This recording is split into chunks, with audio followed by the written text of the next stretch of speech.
Hello friends, welcome to Telugu audio story. మీరు కనుక ఛానల్ని ఫస్ట్ టైం చూస్తున్నట్లయితే ఛానల్ సబ్స్క్రైబ్ చేయండి, లైక్ చేయండి. అలాగే ఈ స్టోరీపై మీ వాల్యుబుల్ ఒపీనియన్ని కమెంట్ రూపంలో తెలియచేయండి. ఇక కథలోకి వెళ్దామా? వీడియో చూస్తున్న అందరూ కింద కనిపిస్తున్న హైప్ ఆప్షన్ యొక్క వీడియోని ఎంకరేజ్ చేయండి. చతుర్వేది క్వార్టర్స్ మెయిన్ మెంబర్స్తో మీటింగ్. ఆల్రెడీ కంపెనీ షేర్స్ మొత్తం ముఖేష్కి తెలియకుండానే ట్రాన్స్ఫర్ అయిపోయాయి. ఇప్పుడు అది తెలిసి కాలుతున్న కొరివిలా మండుతున్న ముఖేష్కి ఆపోజిట్ సైడ్ తన ప్లేస్లో కూర్చున్నాడు అభి. చెల్లెల కోసం అన్నాన్ని ముందు పెట్టి సైడ్ సీట్లో సెటిల్ అయ్యాడు రాజ్. ల్యాప్టాప్ లో ఫ్యాషన్ వీక్ ఫాలో అవుతున్న రాజ్ మొహం చాలా కూల్గా ఉంది. బట్ అభిని సెంటర్ చేస్తున్న అందరి ముఖాలలో ఒకలాంటి సందిగ్ధం. రాజ్ గురించి అందరికీ తెలుసు, బట్ తన సైడ్ ఉండడమే ఎవ్వరికీ అర్థం కాని పెద్ద క్వశ్చన్ మార్క్. ఇక ముఖేష్ సంగతి చెప్పనక్కర్లేదు. క్యాజువల్ జీన్స్ టీషర్ట్ లో కూల్ గా ఫ్యాషన్ వీక్ ఎంజాయ్ చేస్తున్న రాజ్ని చూస్తూ ఉంటే మండు వేసవి మిట్ట మధ్యాహ్నం చెప్పులు లేకుండా నిప్పుల మీద నిలబడ్డ ఫీలింగ్ వాడిది. ఫ్రాడ్ చేసి నా షేర్స్ దుబ్బేసి నా కంపెనీలకు వచ్చి నా ఎదురుగా కూర్చున్నాడు అన్నాడు పిడికిలి బిగిస్తూ. టేబుల్ మీద ఉన్నాయి వాడి రెండు చేతులు. బిగించిన హ్యాండ్స్ ఐ కార్నర్ గా చూసిన రాజ్ సీరియస్ గా ఒకే ఒక చూపు అభిని చూశాడు.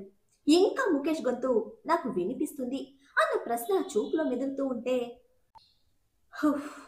ఏ ముఖేష్ గాడికి ఇంకా మునిగింది తెలియటం లేదు, అందుకే గొంతు లేపుతున్నాడు.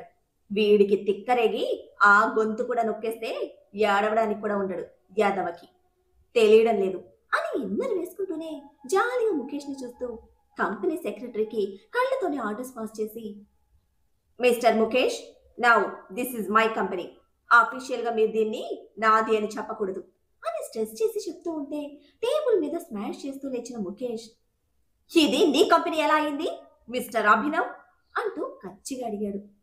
Sir, please maintain some respect అంటూ కంపెనీ సెక్రటరీ మధ్యలో ఇన్వాల్వ్ అయ్యి ముఖేష్ సైన్ చేసిన డాక్యుమెంట్స్ అతని ముందు పెట్టాడు. తన 20% ట్రాన్స్ఫర్ చేసిన డాక్యుమెంట్స్ అవి. అసలు ఎప్పుడు ఎలా వాటి మీద సైన్ చేశాడో కూడా ముఖేష్కి తెలియదు. ఇప్పుడు వాటి గురించి ఫైట్ చేసినా కూడా యూజ్ లేదు. లీగల్ గా మొత్తం తన చేయి దాటిపోయింది. షేర్ హోల్డర్స్ నుంచి 30%, మీరు హోల్డ్ చేసిన 20%, అండ్ మీ మదర్ పేరు మీద ఉన్న 20% షేర్స్ మిస్టర్ అభినవ్ బింద్రా తీసుకున్నారు. అఫీషియల్ గా 70% మేజర్ షేర్స్ ఉన్న mister Abhinav Bindra company chairperson అని క్లారిటీ ఇస్తూ ఉంటే రక్తం మరుగుతున్న కసితో రాజ్ ని చూస్తున్నాడు ముఖేష్. ఇప్పుడు నన్ను బయట గెంటేసి నా కంపెనీ మీరు లాక్కోవాలని చూస్తున్నారా?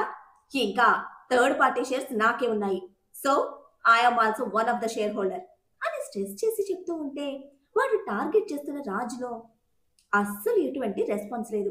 స్క్రీన్ మీద జూమ్ చేసిన మోడల్ ఒంటి మీద డ్రెస్ లో హంస పాపను ఊహించుకొని పర్ఫెక్ట్ అనుకోవడమే అది సహస్ర కోసం ఆర్డర్ చేసే పనిలో బిజీగా ఎవరితోనో కమ్యూనికేట్ చేస్తున్నాడు.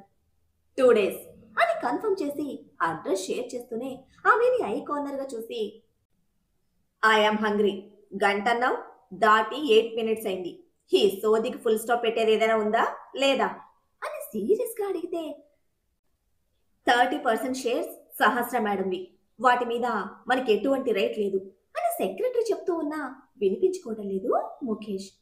ఫ్రాడ్ చేశారని ఇష్టానికి అరుస్తూ, సహస్ర లీగల్లీ మై వైఫ్, సో ఇక్కడ నాకు రైట్ ఉంది, మిమ్మల్ని వదలను, కేసు పెడతాను, కంపెనీ నేను వెనక్కి తీసుకుంటాను అంటూ షేర్ హోల్డర్స్ ఇంకా మిగతా వారి మీద పిచ్చి పిచ్చిగా అరుస్తున్నాడు. 15 minutes అని రాజ్కి చెప్పి లేచిన అభి లాగి పెట్టి పీకిన దెబ్బకి టేబుల్ కతుక్కుపోయాడు ముఖేష్. ఘాటుగా ముంత మసాలా చేయడంలో అభి ఎక్స్పర్ట్, బట్ ఇక్కడ ఆ టాలెంట్ ప్రదర్శించి హీరో అవతలుచుకోలేదు. రిలాక్స్ గా ముఖేష్ ని పీకడంతో చెదిరిన సూట్ సరి చేసుకుంటూ, నువ్వు చేయాలనుకున్నది చెయ్యి, you have so much time, but before that నీ పర్సనల్ అకౌంట్ లో వాడేసిన కంపెనీ డబ్బు రిటర్న్ చేసి బయటకు నడువు అని స్థిరంగా చెప్పాడు. కొట్టిన దానికి అహానికి పోతూ ఇంకా పెరిగిన కోపంతో, నా కంపెనీ నా డబ్బు నీకు కట్టేదేంటి అని ఎగిరి పడుతున్న ముఖేష్ కి అకౌంట్ హెడ్ లెక్కలు చూపించి ఆకాశం కనిపించని ఆ ఛాంబర్లోనే ముఖేష్ కి చుక్కలు చూపించాడు. లీగల్ గా నీ మదర్ కి త్రినాథ్ గారు ఈ కంపెనీలో 20% షేర్ ఇచ్చారు. ఆఫ్టర్ దట్ కీర్తన గారి 20%. ఆవిడ చనిపోయిన తర్వాత నీ సొంతమైంది. అది ఎలాగో నాకు తెలుసు. త్రినాథ్ గారు ఒక ఎంప్లాయీగా నీ పొజిషన్ కి మెన్షన్ చేసిన శాలరీ తప్ప కంపెనీ మీద నీకు ఎటువంటి రైట్ లేదు. బట్ నీ శాలరీకి మించి నువ్వు వాడేసిన ప్రతి రూపాయి తిరిగి కంపెనీకి కట్టాలి అని 2 మినిట్స్ నాన్ స్టాప్ గా అభి చెప్తున్న ప్రతి పాయింట్ ముఖేష్ కి ముచ్చెమటలు పట్టించాయి. త్రినాథ్ గారికి ఎంతో నమ్మకస్తులైన కంపెనీ సెక్రటరీ కూడా అభిని సమర్థించారు. నిజానికి త్రినాథ్ గారి మరణం తర్వాత వ్యాపారం మీద పెద్దగా అవగాహన లేని కీర్తన గారికి పూర్తిగా అండగా ఉంది ఈయన మాత్రమే. త్రినాథ్ గారి మరణం తర్వాత కీర్తన గారు ఇష్టంగా ముఖేష్ కి ఎటువంటి బాధ్యతలు ఇవ్వలేదు. పరిస్థితులు ఆ విధంగా ఇచ్చాయి. హడావిడి పెళ్ళైతే జరిగింది గాని కీర్తన గారి మరణం తర్వాత ఆవిడ అంత్యక్రియలు ఎలా జరిగాయో ఎవ్వరికీ తెలియదు. సహస్ర గురించి ఇప్పటి వరకు ఎటువంటి ఆచూకీ లేదు. చాలాసార్లు తెలుసుకోవడానికి ప్రయత్నించినా ఇంకా లండన్లోనే చదువుకుంటుంది, త్వరలోనే వస్తుంది అని నమ్మించడానికి చూస్తున్నారు. ఇదంతా పెద్ద అబద్ధం అని నాకు బలంగా అనిపిస్తుంది. కీర్తన గారి మరణం మీద కూడా ఎన్నో అనుమానాలున్నాయి నాకు.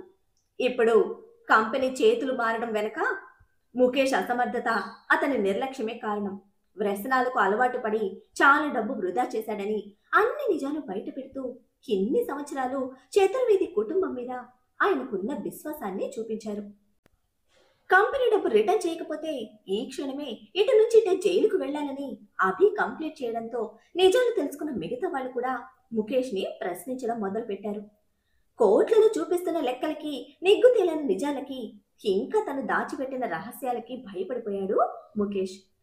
తనకి ఎటువంటి అధికారం లేని చోట, ఎవ్వరూ సపోర్ట్ రాని సిచ్యువేషన్ లో అందరినీ కోపంగా చూస్తూ ఇప్పటికిప్పుడు నా దగ్గర అంత డబ్బు లేదు, టైం కావాలి అన్నాడు.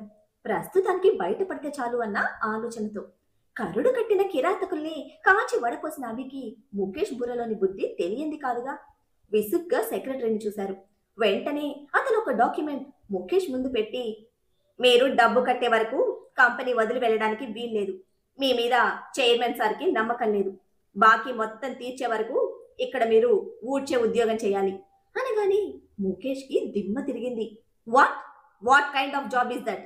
నేను నేను స్వీపర్ గా వర్క్ చేయాలా అని చాంబర్ దద్దరిల్లేలా అడిగితే, అప్పటి వరకు సీన్ లో కామ్ గా ఉన్న రాజ్ ఫోన్ చూస్తూ పగలబడి నవ్వుతూ ఉంటే అందరూ అటు చూశారు. అసలు అక్కడ మనుషులే ఉన్నట్టు ఫీల్ అవని రాజ్ తన నవ్వు కంప్లీట్ చేసి ఫోన్ పక్కన పెట్టి మళ్ళీ ల్యాప్ మీద కాన్సన్ట్రేట్ చేశాడు. విచిత్రంగా చూస్తున్న అందరి ఫేస్ ఎక్స్ప్రెషన్స్ కి ఆ వీల్లో చిన్న స్మైల్. వాచ్ చూసి వేడిచ్చిన టైం అయిపోయింది అనుకుంటూ సెక్రటరీని పిలిచి సీరియస్ గా చెప్పాడు. నాకు టైం లేదు, వాడు సైన్ చేయకపోతే పోలీసులకి ఫోన్ చేయండి అని. ఆంజనేయుడు ముందు కుప్పి గంతులా అన్ని విధాలా లాక్ అయిపోయిన తన సిచ్యువేషన్ కి లాయర్ ముందు నకరాలు పోతే బొక్కలోకి తోసి బెండు తీయడం ఎంతసేపు? నోనో, ఆ పిల్లతో మాట్లాడినందుకే నన్ను అటు ఇటు కాని వాళ్ళకి అప్పగించాడు. ఫస్ట్ సేఫ్ గా ఇక్కడ నుంచి బయటపడాలి. తర్వాత ఆ యోగేంద్ర ఉన్నాడుగా, వాడి హెల్ప్ తో ఏదో ఒకటి చేయొచ్చు. తిరిగి నా కంపెనీ నేను రాబట్టుకోవచ్చు అని సేఫ్ సైడ్ లో ఆలోచించిన ముఖేష్, నాకు ఈ జాబ్ ఓకే, నేను సైన్ చేస్తాను అంటూ సంతకం పెట్టేస్తే ల్యాబ్ ని క్లోజ్ చేసి లేచిన రాజ్ ఇన్నోసెంట్ ఫేస్ తో హంగ్రీ అంటూ ఒళ్ళు విరుచుకుంటున్నాడు. వెనక ఉండి నాటకాలు ఆడుతూ మొత్తం వీడేచేశాడు అని రాజ్ ని చూస్తూ కోపంతో రగిలిపోతున్నాడు ముఖేష్. అందరికీ లంచ్ అరేంజ్ చేశాను సార్, వెళ్దాం అంటూ కంపెనీ సెక్రటరీ వినయంగా చెప్పడంతో రాజ్ ని చూశాడు అభి. నో ప్రాబ్లం అన్నట్టు భుజాలు కదిపిన రాజ్ అంగీకారంతో అందరూ డైనింగ్ ఛాంబర్ కి వచ్చారు. వెళ్లిన పనేమైంది అని తెలుసుకోవడానికి కాల్ చేశారు జయదేవ్ గారు. నీ కొడుకు మీద నీకెంత డౌట్ ఏంటి డాడీ అని కౌంటర్ అయ్యగారి నుంచి. నీ తిక్క గురించి భయం రా నాకు. ఏదైనా అటు ఇటు చేస్తే సహస్ర ఇబ్బంది పడుతుంది. లీగల్ గా డివోర్స్ వచ్చే వరకు వాడిని కేర్ఫుల్ గా డీల్ చేయాలి అని సీరియస్ గా చెప్తే ఆ పాయింట్ మైండ్ లో ఉండబట్టే కష్టంగా ఉన్నా సైలెంట్ గా ఉన్నాడు రాజ్. ఇక మీదట వాడే ఇక్కడ హెడ్ క్లీనర్, బయటకు వదిలే ప్రసక్తే లేదు అని రాజు క్లారిటీ ఇవ్వడంతో రిలాక్స్ అయిన జయదేవ్ గారు కాసేపు మాట్లాడి కాల్ కట్ చేసి సహస్రను క్యాబిన్ కి రమ్మని ఫోన్ చేసి పిలిచారు. సాక్షాత్తు చైర్మన్ సార్ పిలిచారని వెంటనే వచ్చిన తనకి, మీ ఆంటీ నీకు కూడా లంచ్ పంపారు అని జయదేవ్ చెప్పడంతో సంతోషంగా థ్యాంక్స్ చెప్పిన సహస్రకు ఒక్కటే లంచ్ ప్యాక్ కనిపించడంతో క్వశ్చన్ మార్క్ ఫేస్ పెట్టింది. ప్రీతికి మాత్రమే కంపెనీ ఇస్తావా?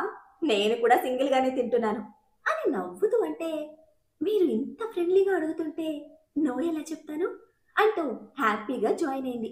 జయదేవ్ గారికి కూడా తనే ఎంతో ఇష్టంగా సర్వ్ చేసి కూర్చుని తింటూ ఉంటే అప్పుడే అడిగారు, నీకు ఫ్యాక్టరీ గురించి ఏం తెలుసు అని. ఆ ప్రశ్నకి కళ్ళ తప్పుతున్న మొహంతో చూసిన సహస్ర ఆశ్చర్యంతో కూడిన అనుమానానికి ఫార్మల్ గా అడిగాను అన్నారు జయదేవ్. డాడీ చనిపోయాక నేను ఫ్యాక్టరీకి వెళ్ళలేదు అంకుల్. అమ్మ కూడా నా దగ్గర ఎప్పుడూ ఏది డిస్కస్ చేయలేదు. అసలు నాకు ప్రాపర్టీస్ గురించి ఏమీ తెలీదు. నేను లండన్ నుంచి తిరిగి రాకుండా ఉన్నా బాగుండేది. అమ్మను చంపుకోవడానికి వచ్చాను. వారం కూడా అమ్మతో కలిసి ఉండలేదు అంకుల్. ఆస్తికి ఉన్న విలువ అమ్మ ప్రాణానికి దక్కలేదు అని సహస్ర కన్నీళ్లు పెట్టుకుంటే, ప్రతిరోజు ఎంతో రుచిగా ఉండే భోజనం ఆ క్షణం జయదేవ్ గారికి చేదుగా అనిపించింది. తన బాధకు మించి ఉన్న సహస్ర ఆవేదనకి తినేవారు లేచి దగ్గరకు వచ్చి సహస్రను హత్తుకున్నారు. కూర్చునే ఉంది తను. జయదేవ్ గారు పొట్టకి మొహం ఒత్తుకొని ఏడ్చేస్తూ ఉంటే, బాధపడకు సహస్ర, నిజంగానే నీ బాధ తీర్చలేనిది. జరిగింది తలుచుకొని నువ్విలా ఏడుస్తూ ఉంటే పైన ఉన్న మీ అమ్మ నాన్నకు శాంతి ఉండదు. కాలం వాళ్ళని నీకు దూరం చేసింది కానీ వాళ్ళ ప్రేమని కాదుగా. వాళ్ళ ప్రేమ, వాళ్ళ దీవెనలు ఎప్పుడూ నీతోనే ఉంటాయి. ధైర్యంగా ఉండు. నువ్వు సరైన వ్యక్తి దగ్గరికి చేరావు. పోయిన నీ పేరెంట్స్ని తిరిగి నీకు ఇవ్వలేకపోయినా వాళ్ళు ఎంతో ప్రతిష్టగా భావించిన చతుర్వేది ఫ్యాక్టరీని గౌరవంగా నీ చేతిలో పెట్టాలనుకుంటున్నాము అని చెప్తూ ఉంటే, ఊహించని దానికి సహస్ర షాక్ అయింది. నీటి కళ్ళతోనే ఆశ్చర్యంగా అనుమానంగా జయదేవ్ గారిని తలెత్తి చూస్తూ ఉంటే తన కళ్ళు తుడిచి, నీకు చెప్తే బాధపడతావని అభి చెప్పలేదు. నీ కన్న వాళ్ళ కష్టం ఆ ఫ్యాక్టరీ నీ చేతిలో పెట్టడం మా గౌరవంగా భావిస్తాము అని క్లియర్గా జరుగుతున్నది చెప్పడంతో పట్టరాని సంతోషంతో జయదేవ్ గారిని గట్టిగా కౌగిలించుకుంది సహస్ర. నిజంగానే రైట్ ప్లేస్ కి వచ్చాను అంకుల్. డబ్బు కోసం మోసం చేసి ప్రాణాలు తీసే మనుషుల్ని చూశాను. చిట్టికెడు ప్రేమ కోసం, అభిమానం కోసం అల్లాడిపోయాను. ఇప్పుడు ఇప్పుడు నిజంగా చాలా సంతోషంగా ఉన్నాను. దీనికి ఆ దేవుడికి థ్యాంక్స్ చెప్పాలి. నా చావు తప్పించి మీలాంటి వాళ్ళతో పరిచయం ఏర్పరిచినందుకు నిజంగా రాజ్కి థ్యాంక్స్ చెప్పాలి అని కన్నీళ్లతో తన సంతోషాన్ని తెలియజేస్తున్న సహస్ర గుండెల్లో మన బలుపు బాబుకి ఎన్నిసార్లు థ్యాంక్స్ చెప్పుకుందో లెక్కే లేదు. పారిపోవడానికి ఛాన్స్ ఇవ్వకుండా డైనింగ్ ఛాంబర్ కి ముఖేష్ ని కూడా పట్టుకొచ్చారు సర్వీస్ చేయడానికి. నా మోచేతి నీళ్లు తాగి నాకే వెన్నుపోటు పడిచావు కదూ అంటూ నడి వయసుని రెస్పెక్ట్ కూడా ఇవ్వకుండా కంపెనీ సెక్రటరీ కాలర్ పట్టుకున్నాడు ముఖేష్. ఇటువంటి మాటలు నీ నోటి నుంచి వింటుంటే నవ్వొస్తోంది నాకు. ఎవరు ఎవరికి వెన్నుపోటు పొడిచారు తెలియదనుకుంటున్నావా నాకు? చేర తీసిన వాళ్లకు కృతజ్ఞత లేకుండా చంపేసిన దుర్మార్గుడివి నువ్వు.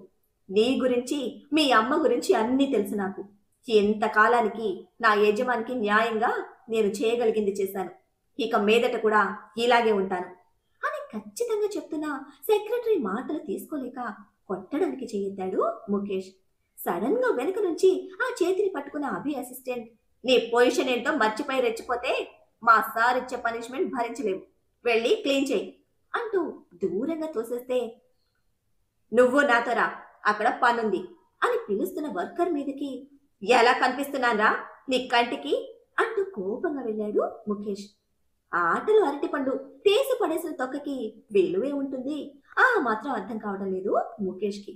ఒకప్పుడు తన టేబుల్ క్లీన్ చేసే వర్కర్ ఈ రోజు తనని ఏకవచనంతో పిలుస్తూ ఉంటే కచ్చిగా మీదకు వచ్చిన ముఖేష్ నెత్తి మీద ఒక్కటి పీకి, నువ్వు నా బాస్వి కాదు, ఏంటి రెచ్చిపోతున్నావు అని ఎదురు తిట్టి అందరూ తింటూ ఉంటే, ఫ్లోర్ మీద ఫుడ్ పడుతుంది, ఎవరిని డిస్టర్బ్ చేయకుండా జాగ్రత్తగా క్లీన్ చేయి, ఏదైనా తేడా వచ్చిందో కొళ్ళబొడుస్తా అంటూ హెచ్చరించి ఫ్లోర్ మాప్ తీసుకుని డస్ట్ పాన్తో చేతులు పెట్టి వెళ్ళాడు అతను. సూట్లో మాప్ పట్టుకుని మాడిపోయిన ఫేస్తో రాకపోయినా క్లీన్ చేయడానికి ట్రై చేస్తున్న ముఖేష్ ని అబ్జర్వ్ చేస్తూనే తింటున్నాడు రాజ్. ఇటువంటి చిన్న చిన్న పనిష్మెంట్లు సరిపోవు వాడికి అన్నాడు అభి రాజ్ ఇంటెన్షన్ గమనిస్తూ. చిన్న స్మైల్ తో తన చుట్టూ మాట్లాడుతున్న వాళ్ళకి ఎక్స్క్యూజ్ చెప్పి హ్యాండ్ వాష్ కి వెళ్తూ సాంబార్ సర్వ్ చేస్తున్న వాడికి డాష్ ఇచ్చాడు. నెక్స్ట్ సెకండ్ గాలిలోకి ఎగిన సాంబార్ బౌల్ ముఖేష్ నెత్తి మీద పడి మొక్కలైతే అబ్బా అని తల పట్టుకున్న వాడిని శుభ్రంగా తడిపేసింది సాంబార్. సూట్ వేసుకున్న కోతిలా ఉన్న ముఖేష్ పరిస్థితికి అందరూ పడి పడి నవ్వుతూ ఉంటే ఉడికిపోతున్న వాడి ఉక్రోషానికి సీరియస్ గా హ్యాండ్ వాష్ చేసుకుంటున్నాడు రాజ్. నిమిషానికి పెరిగిపోతున్న కోపానికి ఇక కంట్రోల్ చేయలేక, రాజ్, ఇదంతా నీ ప్లాన్ అని నాకు బాగా తెలుసు. సహస్ర మీద మోజుతో అని గొంతు చించుకుని అరవబోతున్న ముఖేష్ నోట్ల నుంచి తర్వాతి అక్షరం బయటకి రాలేదు. శుభ్రం చేయరా అంటే సెంటర్లో నిలబడి ఏంట్రా అరుస్తున్నావు అంటూ క్లీనర్ హెడ్ చంప పగలగొట్టి బయటికి లాక్కి వెళ్తే, ఎంత ధైర్యం, నీ బతుక్కి నన్నే కొడతావా అని గొంతు చించుకుంటున్న ముఖేష్ ని మాప్ స్టిక్ తోనే వీపు పగలగొట్టడంతో కాసేపటికి పైన కింద అన్ని మూసుకొని రియాలిటీకి కనెక్ట్ అయిన ముఖేష్ క్లీనర్ డ్రెస్ లో ఫ్లోర్ మీద పడ్డ సాంబార్ తీసేసిన తన సూట్ తోనే శుభ్రం చేస్తున్నాడు. అప్పటికే అభిరాజ్ వెళ్లిపోయారు. క్లీన్ చేస్తున్న ముఖేష్ ని అసహ్యంగా చేస్తూ, నువ్వు చేసిన తప్పులు ప్రతి ఒక్కటి లెక్క కట్టారు, ఏది మిస్ కాకుండా అన్ని అనుభవిస్తావు, అందులో ఇది మొదటిది. ఒళ్ళు తెలియకుండా కంపెనీ చేతిలో ఉందని ఇన్ని రోజులు రెచ్చిపోయావు కదా, ఇప్పుడు ఇదే కంపెనీలో ప్రతి రూమ్, ప్రతి బాత్రూమ్, ప్రతి టేబుల్, ప్రతి డోర్ ఇక మీదట నువ్వే క్లీన్ చేస్తావు. ఎక్కడైనా నోరు వినిపించిందో సార్కి ఫోన్ చేస్తాను అని వార్నింగ్ ఇచ్చి వెళ్ళిపోయాడు కంపెనీ సెక్రటరీ. సాయంత్రం వరకు చచ్చి చెడి చెప్పిన ప్రతి పని చేసి ఇంటికి వచ్చిన ముఖేష్ పులిసిపోయిన వంటికి 104 జ్వరం.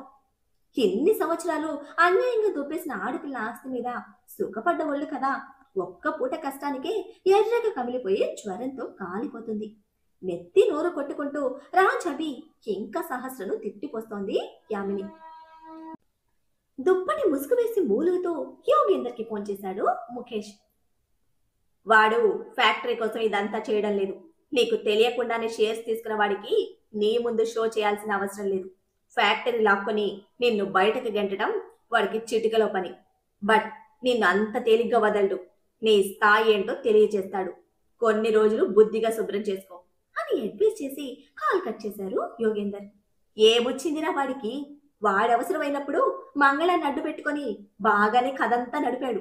ఇప్పుడు మళ్ళీ ప్లేట్ ఫిరాయిస్తున్నాడు అని తిట్టిపోస్తోంది యామిని. అమ్మా, రేపొదయం మళ్ళీ ఆఫీస్కి పోయి కూర్చోవాలి. నీ గోలతో నన్ను చంపకు, పో బయటికి అని తల్లిని అరిచి గోళీలు మింగి అడ్డం పడిపోయాడు ముఖేష్. బయటికి వచ్చిన యామిని డైరెక్ట్ గా రాజ్ సహస్రని ఏమీ చేయలేని కోపాన్ని తిట్లతో దెబ్బలతో మంగళానికి చాకిరేవు పెట్టింది. ఏంటి మేడం, మీరు ఫ్యాక్టరీ లాక్కునే దానికి నన్ను చావు కొడుతున్నారు. రేపు ఇంటి దాకా వస్తే ఎక్కడికి పోతారు, అది ఆలోచించండి ముందు అని యామిని కోపానికి అడ్డుకట్ట వేసి ప్రస్తుతానికి దెబ్బలు తప్పించుకొని పారిపోయాడు. ఓరి పాపిష్టి వెదవా, ఏమి నోర్రా అది? నా ఇంటికి పడి ఏడుస్తున్నావు? వాడే కాదు, వాడి తాత దిగొచ్చినా ఇది నా ఇల్లు, నా ఇంట్లో నుంచి నేను బయటకు వెళ్లేదే లేదు అని మంగళం మీద అరవడం అయితే అరిచింది. కానీ మనసులో మాత్రం రాజ్ ఇంటి వరకు వస్తే ఏం చేయాలన్న భయం అప్పుడే మొదలైంది యామినిలో. ఇంటి వరకు వస్తే ఒంటికి పని చెప్పకుండా బయటకు పంపుతాడా? చూద్దాం మరి మన బలుపు బాబు తిక్క ఏం మలుపు తిరుగుతుందో. మరి మన బలుపు బాబు నెక్స్ట్ టార్గెట్ సహస్ర ఇంట్లో నుంచి ఆ పంది కుక్కల్ని తరివేయడమేనా? సహస్రతో అంతగా కనెక్ట్ అయిన జయదేవ్ గారు తను ఆయన కోడలి స్థానంలో ఉందని తెలిస్తే ఆయన రియాక్షన్ ఏమిటి? కోరుకున్న డ్రెస్ లో సహస్రతో మర్చిపోలేని రాత్రిని మధుర సంతకాలతో సొంతం చేసుకుంటాడా? దెబ్బతిన్న పావుల ముఖేష్ యోగేందర్తో చేతులు కలిపి సహస్రకు రాజ్ పరిస్థితి తెలిసేలా చేస్తాడా? ఏం జరుగుతుందో తెలియాలంటే నెక్స్ట్ ఎపిసోడ్ ని ఫాలో చేయండి. అలానే ఈ ఎపిసోడ్ ని లైక్ చేయడం మాత్రం మర్చిపోకండి. Bye friends.